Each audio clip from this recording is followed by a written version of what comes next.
Hello friends, मैं रश्मि देवधर। आज हम देखने वाले हैं हमारा नेक्स्ट टॉपिक जो कि है प्रोजेक्ट प्लानिंग। ठीक है। अभी इसमें हम क्या देखने वाले हैं कि हमारा प्रोजेक्ट का शेड्यूल मैनेजमेंट कैसे होता है। ठीक है। फिर डिफाइन एक्टिविटीज़ हम देखने वाले हैं और सीक्वेंस एक्टिविटीज़ इन पीडीएम। ठीक है। अभी इसमें क्या होता है कि हमें प्लान शेड्यूल मैनेजमेंट करना पड़ता है। ठीक है। फिर अभी इसमें आपका जो कोई भी प्रोजेक्ट होता है उसके लिए आप जो कोई भी डाटा लेते हो वो आपको अरेंज करना पड़ता है। फिर आपको उसके लिए एक्टिविटीज़ डिफाइन करनी पड़ती है और जो एक्टिविटीज़ है वो आपको फिर से रीअरेंज भी करनी पड़ती है। ठीक है। कौन सी एक्टिविटी आपकी कब आएगी, कौन से टास्क के ऊपर आप वो एक्टिविटी असाइन करने वाले हो, ये आपको इसका मतलब पूरा का पूरा आपको प्लान बनाना पड़ता है इसमें प्लान शेड्यूल मैनेजमेंट में। अभी इसमें क्या है कि आपको जो कोई भी एक्टिविटी आप लेने वाले हो वो कैसी मतलब आपको क्रिएट करनी पड़ती है पूरी। फिर आपको उसका शेड्यूल बनाना पड़ता है। फिर बाद में आपका नेक्स्ट क्या आता है, डिफाइन एक्टिविटीज़। अब इसमें क्या करते हैं आप कि आपकी जो एक्टिविटी है वो आपको डिफाइन करनी पड़ती है। मतलब कौन से टास्क के ऊपर आपको वो एक्टिविटी डिफाइन करनी है। ठीक है। फिर आपको कब कहाँ कौन सी वो असाइन करनी है। ठीक है। फिर आपको कौन सी एक्टिविटी ऐड करनी है। ठीक है। उसके हिसाब से आप एक्टिविटीज़ को डिफाइन करते हो और डिफाइन एक्टिविटीज़ के साथ वो आपको अपडेट करनी पड़ती है। फिर बाद में आपका नेक्स्ट आता है वो सीक्वेंस एक्टिविटीज़ पीडीएम। इसमें क्या है कि आपके दो टाइप्स के सीक्वेंस एक्टिविटीज़ होती है। उसमें आपकी एक सीक्वेंशियल एक्टिविटी होती है और सेकंड जो होती है वो आपकी ओवरलैपिंग एक्टिविटी होती है। अभी हमने पिछले लेक्चर्स में देखा था सीक्वेंशियल एक्टिविटी क्या होती है। सीक्वेंशियल एक्टिविटीज़ मतलब क्या होती है कि हमारी एक जो एक्टिविटी है, सपोज मेरी ये ए एक्टिविटी है। ठीक है। फिर उसमें ही मेरी अभी जो नेक्स्ट एक्टिविटी है वो मेरी बी एक्टिविटी है। अब जब मेरी ए एक्टिविटी जब मेरी ख़त्म होगी तभी मेरी ये बी एक्टिविटी स्टार्ट होगी। इसको हम बोलते हैं सिक्वेंशियल एक्टिविटी। ठीक है। जब तक मेरी ये एक्टिविटी ख़त्म नहीं होती तब तक मेरी बी एक्टिविटी स्टार्ट नहीं हो सकती। ठीक है। फिर बाद में मेरी नेक्स्ट कौन सी टाइप है कि ओवरलैपिंग एक्टिविटी। अभी ओवरलैपिंग में क्या होता है कि इसमें सपोज मेरी ये ए एक्टिविटी है और उसी टाइम पे मेरी ये बी एक्टिविटी स्टार्ट हो गई। ठीक है। इसको बोलते हैं ओवरलैपिंग एक्टिविटी। मतलब ए एक्टिविटी मेरी स्टार्ट हो गई है, उसी डेट पे मेरी अगर बी एक्टिविटी भी स्टार्ट हो गई तो उसको मैं बोलूँगी ओवरलैपिंग एक्टिविटी। ठीक है। फिर बाद में अभी इसमें क्या है कि मेरे 4 टाइप्स की एक्टिविटीज़ होती है सीक्वेंस एक्टिविटीज़ में। ठीक है। तो इसमें मेरी 1 बाय 1 हम देखेंगे। अभी इसके ऊपर क्या है कि यहाँ पे क्या दिया है, नेक्स्ट प्रेसिडेंस डायग्रामिंग मेथड। अभी प्रेसिडेंस डायग्रामिंग मेथड मतलब पीडीएम मतलब क्या होता है कि ये जो है ये टाइप ऑफ नेटवर्क है हमारा। ठीक है। जो कि हमारे ये जो एक्टिविटीज़ के ऊपर डिपेंड होता है। जब हमारी ए एक्टिविटी मतलब इस जो एरो को बोलते हैं, वो जो एरो होता है उसे हम प्रेसिडेंस डायग्रामिंग मेथड बोलते हैं। ये एरो से ही इंडिकेट हम करते हैं। ठीक है। अभी इसमें क्या है कि इसको क्या बोलते हैं, AON मतलब activity is on the node. ठीक है। अभी एरो जस्ट रिलेशनशिप और द कनेक्टिविटी मतलब ये रिलेशनशिप और कनेक्टिविटी शो करता है ये एरो। ठीक है। अभी इसको ये जो हमारा टाइप है ये सीपीएम के टाइप के मतलब सिमिलर ही है। सीपीएम जो हमारा नेटवर्क होता है उसके सिमिलरली ही हमारा ये प्रेसिडेंस डायग्रामिंग मेथड होता है। ठीक है। अभी इसमें जो है एनालिसिस मतलब इसका जो एनालिसिस होता है वो हमें मतलब वो जो है वो 4 टाइप का उसके रिलेशनशिप्स होते हैं। ठीक है। अभी इसमें पहला रिलेशनशिप कौन सा है कि इसमें मतलब ये 4 टाइप्स के कौन से कि यहाँ पे फिनिश टू स्टार्ट ये हमारा फर्स्ट है। ठीक है। उसमें finish to finish, then third जो है start to start and fourth start to finish. ये इसके 4 टाइप के नेटवर्क के मेथड है। ठीक है। तो अभी ये जो है फिनिश टू स्टार्ट जो है ये हमारे दो जो आते हैं ये सिक्वेंशियल मेथड्स में आते हैं। ठीक है। ये हमारे सिक्वेंशियल मेथड्स में आते हैं। और ये जो है finish to finish and start to start ये जो दो है ये हमारे आते हैं ओवरलैपिंग मेथड में। ठीक है। अभी सिक्वेंशियल मेथड में finish to start and start to finish ये दो हमारे मेथड आते हैं। तो अभी हम ये फर्स्ट वाला देखेंगे फिनिश टू स्टार्ट क्या होता है। ठीक है। अभी फिनिश टू स्टार्ट क्या होता है कि जब हमारी ए एक्टिविटी स्टार्ट होती है, ठीक है, ये खत्म होने के बाद ही हमारी बी एक्टिविटी स्टार्ट हो सकती है। इसे हम बोलते हैं फिनिश टू स्टार्ट नेटवर्क। ठीक है। अभी इसमें क्या है कि आपको क्या करना पड़ता है कि सपोज मैंने एक एग्जाम्पल दिया, ठीक है। जब तक आपकी पहली एक्टिविटी खत्म नहीं होती तब तक आप दूसरी एक्टिविटी स्टार्ट नहीं कर सकते हो। अभी इसमें मैंने ब्रिक वर्क का एक एग्जाम्पल लेती हूँ सपोज, ठीक है। अभी यहाँ पे सपोज मैंने क्या किया, यहाँ पे एक मिनट, सपोज मैं लेती हूँ यहाँ पे एक एग्जाम्पल ब्रिक वर्क का, ठीक है। अभी मेरा जो ब्रिक वर्क जब होगा तभी मेरा ये प्लास्टरिंग स्टार्ट हो सकता है ना। जब तक मेरा ब्रिक वर्क नहीं होगा तब तक मैं प्लास्टर स्टार्ट नहीं कर सकती।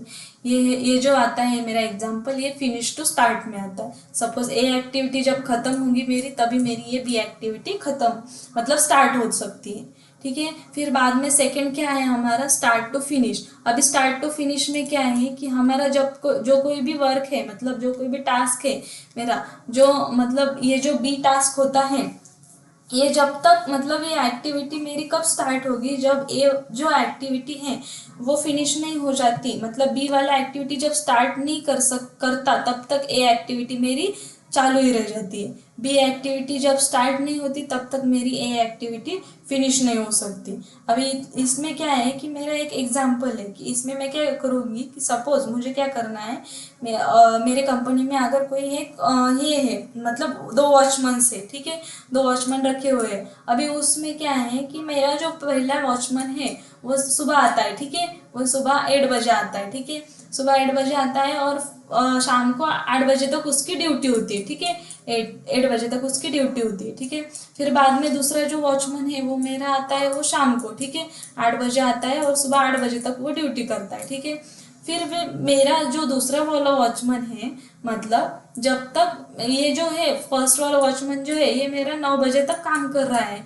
क्यों कर रहा है, क्योंकि मेरा दूसरा वाला वॉचमैन जब तक नहीं आता तब तक मेरा फर्स्ट वाला वॉचमैन जो है वो उसका काम फिनिश नहीं कर सकता।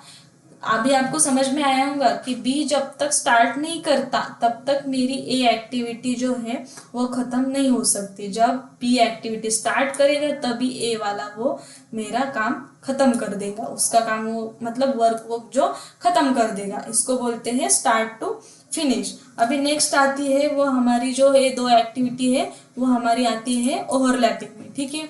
अभी ओवरलैपिंग मतलब क्या होता है कि इसमें हमें क्या करना पड़ता है कि 2 एक्टिविटीज, एक फिनिश टू फिनिश और एक जो है स्टार्ट टू स्टार्ट, ये 2 एक्टिविटी आती है इसमें। अभी इसमें क्या है कि फिनिश टू सपोज मैंने ली, अभी ये टास्क मतलब इसके ऊपर क्या होता है कि स्टार्ट टू स्टार्ट सपोज मैंने ये ली ये एक्टिविटी। अभी ये जो टास्क है इसमें ए टास्क का ड्यूरेशन सपोज मैंने 6 डेज का लिया। अभी सपोज मैं ए टास्क जो है ये मेरा है 6 डेज का, ठीक है। अभी जो बी टास्क है वो है मेरा 4 डेज का, ठीक है। अभी स्टार्ट टू स्टार्ट में क्या होता है कि ये इसका जो डेट होता है वो सेम होता है, मतलब ये जो एक्टिविटी ए है ये भी सेम डेट पे स्टार्ट होती है और ये भी सेम डेट पे स्टार्ट होती है, लेकिन एंड डेट जो होता है ये इसका अलग अलग हो सकता है। मतलब ये जब सपोज मैं ये एक्टिविटी जो है वो मेरी लेट खत्म होती है और ये जो एक्टिविटी है वो मेरी जल्दी खत्म होती है, लेकिन स्टार्ट डेट जो होती है इसकी सेम होती है। इसको हम बोलते हैं स्टार्ट टू स्टार्ट, मतलब ये सिमिलरली स्टार्ट हो जाती है, ओवरलैपिंग में आ जाती है एक्टिविटी। फिर 2 दिन में ही उसका मतलब वो डिफरेंस हो जाता है। फिर बाद में नेक्स्ट आती है मेरी फिनिश टू फिनिश एक्टिविटी। मतलब इसमें क्या होता है कि ये जो है इसका जो वर्क होता है इसके लिए मतलब ये जो एक्टिविटी होती है हमारी ये इसकी स्टार्टिंग डेट जो होती है वो अलग होती है हमारी। मतलब ए जब स्टार्ट होता है वो अलग डेट पे, सपोज 4 तारीख को स्टार्ट हुआ, और ये बी जो वर्क है बी है मेरा ये 6 तारीख को स्टार्ट हुआ। अभी ये जो एक्टिविटी है लेकिन ये जो एंड होती है वो सेम डेट पे एंड होती है। ये 4 तारीख को स्टार्ट हुई लेकिन 8 तारीख को खत्म हुई, और ये 6 तारीख को स्टार्ट हुई और 8 तारीख को ये खत्म हुई।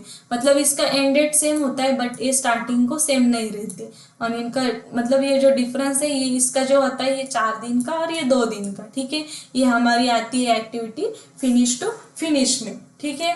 अभी आपको समझ में आया होगा कि ये 4 टाइप्स मतलब क्या होते हैं, कि हम ये कैसे वर्क करते हैं, ठीक है। अभी इसमें क्या है कि एक्टिविटीज के अंदर ही हमारे अलग अलग एक डिपेंडेंसीज आती है, ठीक है। अभी डिपेंडेंसीज मतलब क्या होता है कि इसमें हमारी 4 टाइप की डिपेंडेंसीज होती है, ठीक है। जब जब हम एक्टिविटीज करते हैं उसके ऊपर डिपेंडेंसीज होती है। तो अभी फर्स्ट वन जो है वो हमारी मैंडेटरी डिपेंडेंसीज है। अभी मैंडेटरी डिपेंडेंसीज में क्या होता है कि जब तक आप प्रीवियस एक्टिविटी खत्म नहीं करते तब तक आपकी नेक्स्ट एक्टिविटी स्टार्ट नहीं हो सकती। ठीक है, मतलब ये एक्टिविटी सपोज मैंने ये जो बोला पहली एक्टिविटी थी हमारी, ठीक है, कौन सी थी वो हमारी, ये थी फिनिश टू स्टार्ट। मतलब जब तक आप फर्स्ट वाली एक्टिविटी खत्म नहीं करते तब तक आपकी दूसरी एक्टिविटी स्टार्ट नहीं हो सकती, प्रीवियस एक्टिविटी।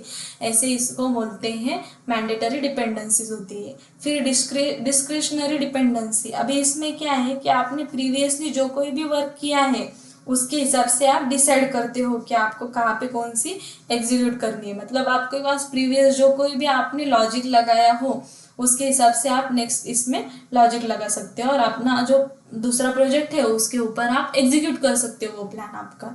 ठीक है, ये हमारी दूसरी डिपेंडेंसीज होती है। और थर्ड वाली एक्सटर्नल डिपेंडेंसीज कौन थी कि sometimes the activity in the project may depend on some activity which is non project activity. This is called as external dependency. मतलब इसमें क्या होता है कि हमारे प्रोजेक्ट जो भी होते हैं उसमें अदर एक्टिविटीज पे ही मतलब वो डिपेंड करते हैं। ठीक है, मतलब बाहर की जो कोई भी बाहर से हम जो कोई भी लाते हैं, मतलब जो कोई भी रिसोर्सेस वगैरह जो कोई भी लाते हैं उसके मतलब हिसाब से हमारे प्रोजेक्ट में जो कोई भी डिले होना है, मतलब वो जो रिसोर्सेज हमारे ऑन टाइम नहीं आए तो इस वजह से हमें डिले हो सकता है प्रोजेक्ट में। तो ये हमारे एक्सटर्नल डिपेंडेंसीज में ही वो मतलब उसके ऊपर ही वो डिपेंड होता है ना कि वो नहीं आई इसलिए हमारा प्रोजेक्ट डिले हो गया। तो ये आती है हमारी एक्सटर्नल डिपेंडेंसीज में। और इंटरनल डिपेंडेंसीज आपकी कौन सी हो सकती है, अगर आपको मतलब सीनियर अथॉरिटी से आपके प्रोजेक्ट में सपोज आपको सीनियर अथॉरिटी से कुछ मतलब अप्रूवल लेना है लेकिन वो अप्रूवल नहीं दे रहा है सीनियर अथॉरिटी, और कुछ मतलब ड्यू टू सम प्रॉब्लम हो गई, ठीक है, उसके हिसाब से आपको अप्रूव नहीं दे रहा है लेकिन वो आपका प्रोजेक्ट जो है वो डिले हो रहा है, तो ये आपकी इंटरनल डिपेंडेंसीज है, उसके लिए आप कुछ भी नहीं कर सकते हो ना, क्योंकि ये आपकी इंटरनल डिपेंडेंसीज हो सकती है। ठीक है, अभी नेक्स्ट क्या है, ये आपकी ये 4 डिपेंडेंसीज होती है प्रोजेक्ट के ऊपर। अभी नेक्स्ट क्या है आपका प्रीडेसर्स एंड सक्सेसर। अभी प्रीडेसर्स एंड सक्सेसर्स क्या होता है कि आप जो कोई भी मतलब प्रीडेसर्स मतलब क्या है कि आपकी प्रीवियस जो एक्टिविटी होती है उसको आप प्रीडेसर्स कहते हो, और आपके आगे की जो एक्टिविटी है आप उसको सक्सेसर कहते हो, मतलब नेक्स्ट वाली एक्टिविटी को सक्सेसर कहते हो। अभी इसमें नेक्स्ट क्या देखेंगे हम, हमारा नेटवर्क डायग्राम। ठीक है, अभी इसमें आपको समझ में आएगा कि नेटवर्क डायग्राम में प्रीडेसर्स क्या होते हैं और सक्सेसर क्या होते हैं। ठीक है, अभी हमारा ये प्रोजेक्ट है, ये हमारा प्रोजेक्ट स्टार्ट हो गया है। ठीक है, अभी इसमें ये आपकी ए एक्टिविटी, ठीक है, ये एक्टिविटी, ये सी एक्टिविटी और जी एक्टिविटी, ये आपकी पैरेलल एक्टिविटी। ठीक है, ये आपकी साथ में ही स्टार्ट हो गई।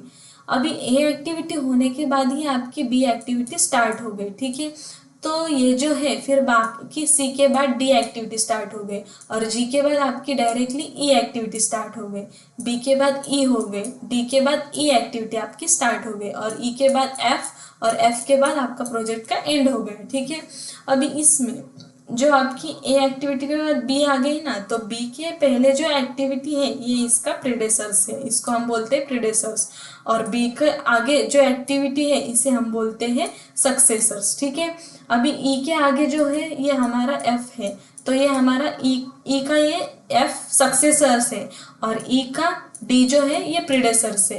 डी का प्रीडेसर्स कौन सा है, सी है, और सी का प्रीडेसर्स कौन सा है, स्टार्ट। मतलब हमारा प्रोजेक्ट जब स्टार्ट होता है ये इसका प्रीडेसर्स है। जी सी और ए का प्रीडेसर्स हमारा स्टार्ट है, प्रोजेक्ट स्टार्ट, और बी डी का सी और ए है प्रीडेसर्स, और इनका सक्सेसर ई और एफ है। ठीक है, अभी आपको समझ में ही आया होगा कि हमारे प्रीडेसर्स और सक्सेसर्स क्या होते हैं। आपको ये नेटवर्क डायग्राम भी समझ में आई होगी कि प्रीडेसर्स नेटवर्क डायग्राम में कैसे होते हैं। हम जो आगे लेते हैं वो हमारी नेक्स्ट एक्टिविटी, मतलब वो हमारे सक्सेसर्स होते हैं, और पीछे जो रहते हैं वो हमारे प्रीडेसर्स रहते हैं। ठीक है, इतना आपको समझ में आया होगा फ्रेंड्स। बाकी का जो लेक्चर है वो हम नेक्स्ट वाले सेशन में लेंगे। ठीक है, थैंक यू सो मच।